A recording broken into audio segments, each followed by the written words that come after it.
Simon, we heard a lot of stories about Altshuller going to Gulag and being arrested for writing a letter to Stalin. What was this letter about? Okay. Actually, Altshuller, by the time when he wrote this letter, it was 1948, when he was a very young guy, 22 years old. But he already considered himself as an inventor because he already applied for several patent applications in former Soviet Union. It was not a patent but so-called authorship certificate, but the idea was the same. Document that certifies that you are an author of some invention. He already got a couple of inventions, and he started to think that it's very strange. It's an important part of the engineering, patenting, or developing new ideas, new designs of products, technologies, but nobody have recommendations how to do it. There are books about how to write a patent, but how to develop the idea, how to solve the problem. He looked at the literature, there was no recommendation.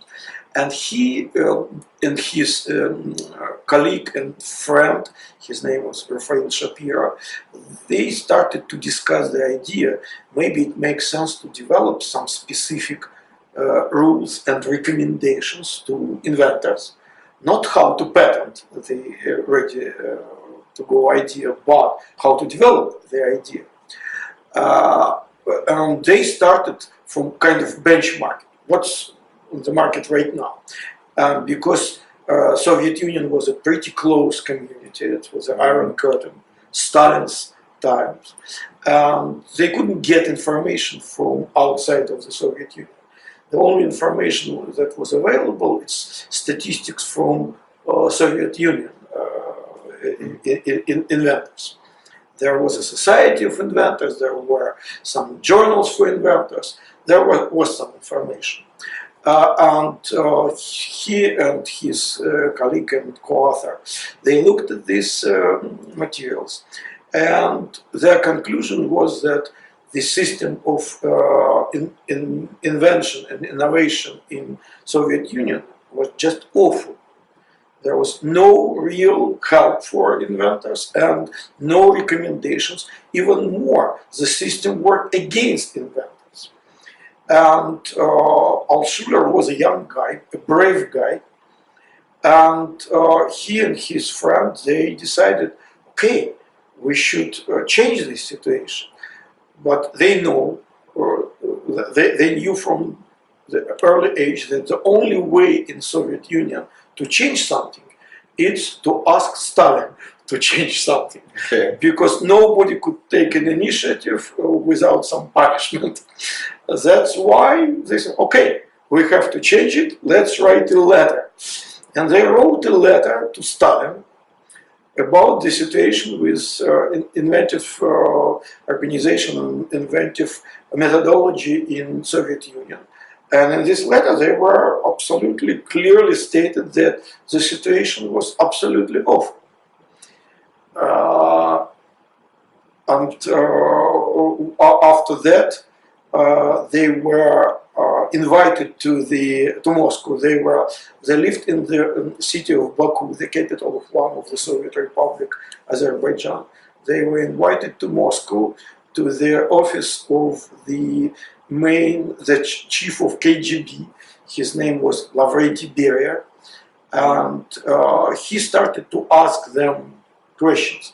Some of the questions were, what are your inventions, how you use your recommendations? And one of the inventions that they developed was some interesting kind of new generation of weapon, not non-lethal weapon. The weapon that can allow you to occupy the village of the city, and the entire population of this village of the city will be just pulled out from the city because of this action principle of this weapon. And the idea was how to win in the war without killing people. And Beria immediately convicted them.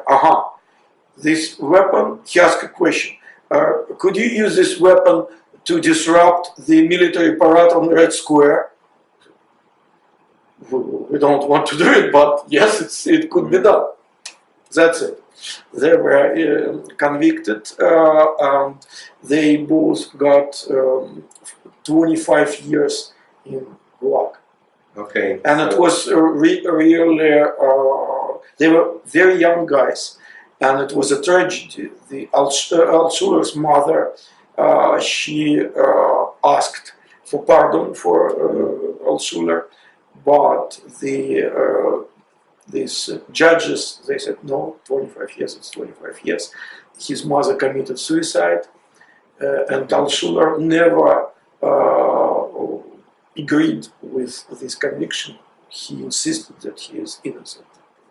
Okay, so this was the story about writing the letter to Stalin, which is a very tragic story.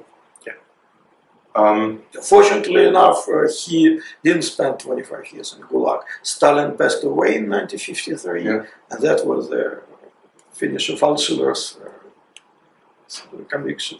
Okay, thank you for sharing the story about this letter to Stalin and how it really was.